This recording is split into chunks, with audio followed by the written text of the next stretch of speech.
خیارات یا کہ آپشنز ان سیل کی ایک اہم قسم خیار المجلس ہے یا کہ آپشن آف کانٹریکچوئل سیشن ہے۔ خیار المجلس سے مراد right of contracting parties to cancel اور revoke contract as long as they are in the contractual session. خیار المجلس یہ دونوں پارٹیز کو حاصل ہوتا ہے، یہ سیلر کو بھی حاصل ہے اور یہ بائر کو بھی حاصل ہے۔ خیار المجلس کی بنیاد جناب رسالت مآب صلی اللہ علیہ وسلم کی یہ حدیث ہے کہ البیعان بالخیار ما لم یتفرقا، کہ contracting parties have the right اور they have the option to cancel the contract or to approve the contract as long as they are in the session of the contract.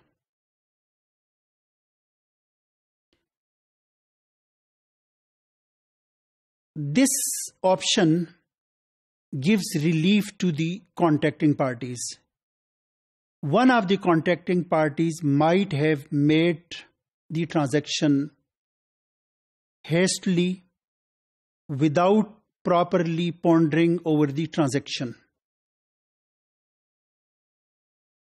Contractual session کے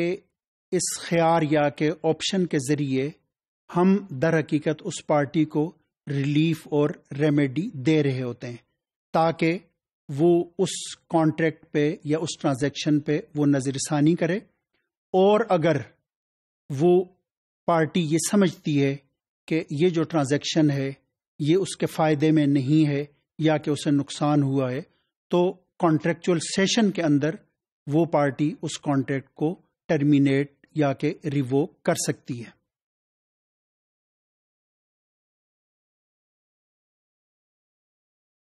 option of contractual session یا خیار المجلس کے حوالے سے Islamic law میں دو نقطۂ نظر ہیں۔ حنفی فقہا کا خیال یہ ہے کہ اگر آفر ایکسیپٹنس ہو گئی، ایجاب اور قبول ہو گئے، تو وہ کانٹریکٹ بائنڈنگ ہے، اس کے بعد وہ کانٹریکٹ ٹرمینیٹ نہیں کیا جا سکتا کیا کہ اس کانٹریکٹ کو منسوخ نہیں کیا جا سکتا۔ وہ یہ کہتے ہیں کہ ایک حدیث کا مفہوم یہ ہے کہ جب تک وہ کسی ایگریمنٹ پہ پارٹیز نہیں پہنچی اس وقت تک دونوں پارٹیز کو اس بارگیننگ سے باہر نکلنے کا حق حاصل ہے۔ یعنی اگر ایک شخص نے آفر دی ہے تو جب تک کہ دوسری پارٹی نے ایکسیپٹ نہیں کیا تو اس پارٹی کو یعنی آفرر کو اپنی آفر کو وڈرا کرنے کا حق حاصل ہے۔ اسی طریقے سے جو آفری ہے یا کہ ایکسیپٹر ہے اسے قبول کرنے یا کہ اسے مسترد کرنے کا حق حاصل ہے۔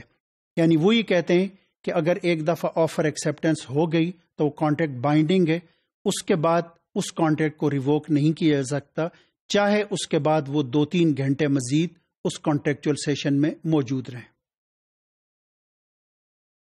لیکن میجارٹی آف دی جورس ان کا خیال یہ ہے کہ نہیں، اس سے مراد یہ ہے کہ آفر ایکسیپٹنس کے بعد بھی یعنی کانٹریکٹ ہونے کے بعد بھی بائے اور مشتری، سیلر اور پرچیزر دونوں کو اس کانٹریکٹ سے باہر نکلنے، اس کانٹریکٹ کو منسوخ کرنے کا حق حاصل ہے۔ یعنی اس کا مطلب یہ ہے کہ جب تک وہ کانٹریکچوئل سیشن میں موجود ہیں تو سیلر کو اس بات کا حق حاصل ہے کہ وہ اس سودے کو منسوخ کر کے اور اس سے پیسے لے لے، اور اسی طریقے سے بائر کو یہ حق حاصل ہے کہ وہ اپنی کہ جو چیز اس نے لی ہے، جو کموڈٹی یا گڈز اس نے لیے ہیں، وہ سیلر کو واپس کر کے اور وہ قیمت واپس لے لے۔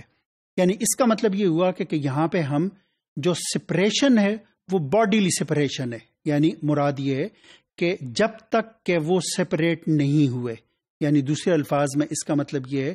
کہ جس لمحے انہوں نے وہ کانٹریکچوئل سیشن یا کہ مجلس معاہدہ انہوں نے چھوڑ دی، وہ ایک دوسرے سے جدا ہو گئے، تو اس کے بعد وہ کانٹریکٹ ان کے لیے بائنڈنگ ہے۔ یہ اسلامک لا کا بالکل ایک یونیک کانسیپٹ ہے، یعنی جس سے ہم یہ اندازہ لگا سکتے ہیں کہ اسلامک لا کس حد تک کانٹریکٹنگ پارٹیز کا جو بینیفٹ ہے یا کہ جو ان کے حقوق ہیں ان کا تحفظ کرتا ہے۔